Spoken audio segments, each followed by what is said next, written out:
안녕하세요. 빵 굽는 소믈리에 서촌마님입니다. 제가 얼마 전에 통밀과 호밀의 다른 점을 말씀드렸잖아요. 굉장히 많은 분들이 관심을 가져주셨어요. 그런데 통밀과 호밀 중 어떤 빵이 그러면 더 좋은지, 어떤 빵을 더 먹어야 할지 궁금해 하시는 분들이 많으시더라고요. 그래서 이번에는 통밀과 호밀빵, 어떤 빵을 먹어야 할지, 더 좋은지 확실하게 설명을 해드리겠습니다. 통밀빵이냐 호밀빵이냐 진짜 어떤 게 더 좋은지에 대한 답은요, 결론부터 말씀드릴게요. 첫 번째, 혈당 관리가 필요하신 분들은 호밀빵을 드시는 걸 추천해 드립니다. 호밀빵은 통밀빵보다 혈당이 천천히 오르고 그 상승폭도 굉장히 작아요. 두 번째, 장건 다이어트, 소화에 부담이 없는 빵을 원하시는 분들은 통밀빵을 권해드려요. 통밀빵이 호밀빵보다 식감이 훨씬 더 부드럽고 가볍고 소화에 부담이 없답니다. 세 번째, 신장 관리가 필요하신 분들이요. 신장까지 관리를 하셔야 되는 분이시거나 아니면 당뇨하고는 관계없지만 신장 투석이라든지 신장이 안 좋으신 분들에게는 호밀빵은 추천을 해드리고 싶지 않아요. 그리고 통밀빵도 보다는 약간 흰 밀가루가 섞여 있는 통밀빵을 추천해 드립니다. 왜냐하면 통호밀빵은 특히 호밀빵에는 그 칼륨과 같은 영양소들이 굉장히 많은데요. 이 칼륨이 신장에 영향을 줘서 그래서 신장을 더 나쁘게 만들 수 있대요. 칼륨도 사실 영양소 중에 하나인데 칼륨이 많은 식품들이 우리가 평소 굉장히 건강에 좋은 음식이라고 알고 있는 것들이 많아요. 토마토, 그 다음에 시금치, 뭐 이런 애들이 다 칼륨이 굉장히 많습니다. 그래서 신장 관리를 하시는 분들은 이런 칼륨이 들어있는 음식은 피해 주시는 게 좋다고 합니다. 호밀빵을 찾는 분들은 건강에 굉장히 관심이 많은 분들이시죠. 그래서 그만큼 다양한 정보가 우리 주변에 막 깔려 있어요. 그런데 너무너무 헷갈리게 하는 정보들이 있어서 도대체 어떻게 무엇을 보고 내가 결정을 하느냐 혼돈이 생기죠. 그래서 몇 가지 제가 명확하게 설명을 해드릴게요. 첫 번째, 통밀빵에 대해 우리가 속고 있다 이렇게 말씀하시는 분이 계세요. 통밀빵은 혈당이 오르지 않는다. 그래서 이렇게 했는데 알고 봤더니 혈당이 오르더라. 우리가 속고 있다. 뭐 이렇게 잘못 알고 계시는 분들 계신데 통밀빵도 혈당이 오릅니다. 중요한 거는 갑자기 급격하게 오르지 않아요. 흰 밀가루로 만든 빵을 먹었을 때는 이게 급격하게 올라서 우리 몸에 무리가 되고 다시 또 급격하게 떨어져서 배가 고파지고 그 다음에 또 먹게 되는 거죠. 그래서 통밀빵은 혈당이 오르지만 천천히 오른다. 그만큼 우리가 포만감을 지키고 있을 수 있다라는 겁니다. 두 번째, 그렇다면 호밀빵은 진짜 혈당이 오르지 않는 건가? 입니다. 맞습니다. 호밀빵은 통밀빵보다 훨씬 혈당이 천천히 거의 적게 아주 조금 올라가요. 그래서 진짜 당뇨에서 혈당 관리를 하시는 분들은 이 호밀빵을 꼭 추천드려요. 그런데 이 호밀빵에도 함정이 있어요. 호밀빵을 처음 드시는 분들은 배가 더부룩하다고 얘기하세요. 근데 그 이유는 바로 호밀빵에 있는 정말 많은 이 식이섬유 때문에 이걸 소화를 하려면 시간이 필요하거든요. 그래서 속이 좀 불편하다, 더부룩하다 이렇게 말씀을 하세요. 그렇기 때문에 호밀빵은 일반 빵보다는 좀 더 얇게 썰어서 조금씩 정말 꼭꼭 씹어서 드시면 이제 장이 훈련이 되면서 편안해질 겁니다. 그래서 호밀빵 혈당 관리하신 분들에게는 적극 추천입니다.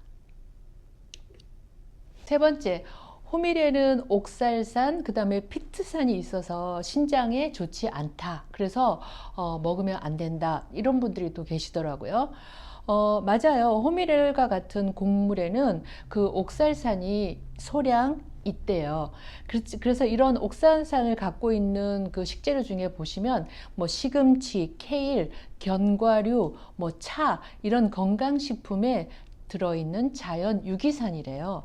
그래서 이렇게 그 옥살산이 체내에서 칼슘과 만나가지고요, 이런 결정을 만들어서 그 신장에서 배출되지 못하고 신장 결석의 원인이 되는 거래요.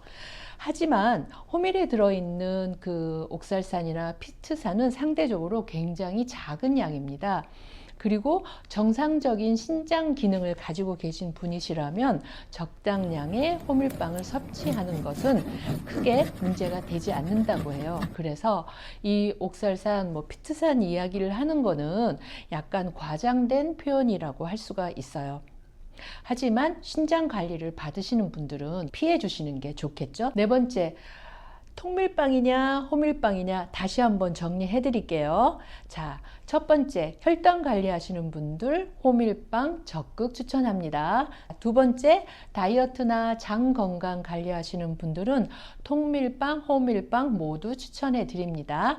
그리고 세 번째, 신장 관리가 필요하신 분들은 호밀빵 드시면 안 되고요. 그리고 통밀빵도 100%보다는 흰밀가루가 섞여 있는 통밀빵을 추천해 드립니다. 우리가 통호밀로 만든 빵을 많이 먹자고 얘기를 하는데요. 흰밀가루로 만든 빵보다 어떤 점이 좋은지 다시 한번 설명을 해 드릴게요. 첫 번째는 혈당이 천천히 오른다.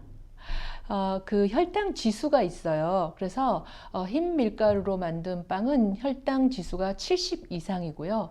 그리고 통밀빵은 50에서 60 사이, 그리고 호밀빵은 50 이하입니다. 그래서 이 숫자에서 볼 수 있다시피 혈당이 통밀과 호밀이 더 천천히 오르고 상승폭이 작다라는 것. 그래서 굉장히 혈당을 관리하시는 데는 통호밀빵이 좋다입니다. 두 번째는요, 식이섬유가 많아서 장 건강에 좋아요. 그래서 이 식이섬유가 많으면 변비도 예방해주고, 그리고 장내 환경도 개선시켜주고요. 장 건강이 좋아지면 면역도 좋아지고 소화 기능도 좋아진다고 합니다. 자, 세 번째는 포만감이 오래 지속된다. 식이섬유가 많고 질감이 거칠어서 천천히 먹게 되죠. 그리고 포만감이 오래 지속되죠. 그래서 다이어트에 도움이 된다는 겁니다. 네 번째, 통호밀에는 미네랄과 비타민이 훨씬 더 많대요. 그래서 우리가 빵을 먹으면 단순히 탄수화물만 먹는 게 아니라 이러한 다양한 영양분도 같이 섭취하는 것이 중요하겠죠. 그 다음에 다섯 번째, 자연 발효하면 소화가 더 잘 된다. 그래서 전통적인 그런 사워도우 있잖아요. 천연 발효종을 더 추가해서 만든 빵이라면 훨씬 더 그 글루텐 분해도 좋고, 그리고 소화 부담에도 더 줄어든다고 합니다. 네 번째, 통밀빵이냐 호밀빵 선택하실 때 중요한 거, 성분표를 항상 체크하는 습관을 가지세요. 성분표를 보면 호밀이 몇 %가 들었고 다른 재료들이 사용되었는지 파악을 할 수가 있죠.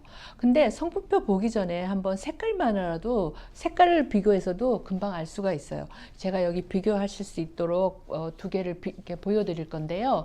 하나는 굉장히 더 가벼운 색깔이죠. 하나는 더 짙은 색깔이고요. 그리고 하나는 여기 구멍이 숭숭숭 나 있어요. 그리고 다른 하나는 구멍이 없고 굉장히 밀도가 높아요. 그 색깔만 봐도 짙은 색깔에 이 밀도가 높은 게 호밀이 더 많이 들어갔다는 걸 알 수가 있으실 거예요. 반대로 이 밝은 색깔은 벌써 구멍이 많으니까 이렇게 눌러보면 폭신폭신할 거예요. 그래서 보니까 제가 성분표를 봤거든요. 봤더니 얘는 호밀이 4%밖에 들어있지 않고요. 그 다음에 여기 짙은 색깔은 90% 이상 들어가 있는 호밀빵입니다. 네, 어떻게 많은 도움이 되셨을까요? 근데 중요한 거는 남들이 뭐라고 한다고 그냥 무조건 따라가지 마세요. 먼저 내 건강 상태를 확인하시고 그 다음에 성분표 체크해 가면서 꼼꼼하게 제품을 고르는 습관이 중요합니다. 여러분, 빵이 죄가 아니에요. 빵 먹었다고 죄책감 우리 느끼지 말고요. 제대로 알고 현명하게 소비하면 되는 거예요. 그래서 매일 행복하게 우리 같이 빵 먹으면서 건강하게 지냈으면 좋겠어요. 이 정보가 도움이 되셨다면 좋아요 눌러주시고 그 다음에 구독, 알림 해주시면 제가 너무너무 해피할 것 같아요. 자, 지금까지 빵 굽는 소믈리에 서촌마님이었습니다. 감사합니다. 안녕히 계세요.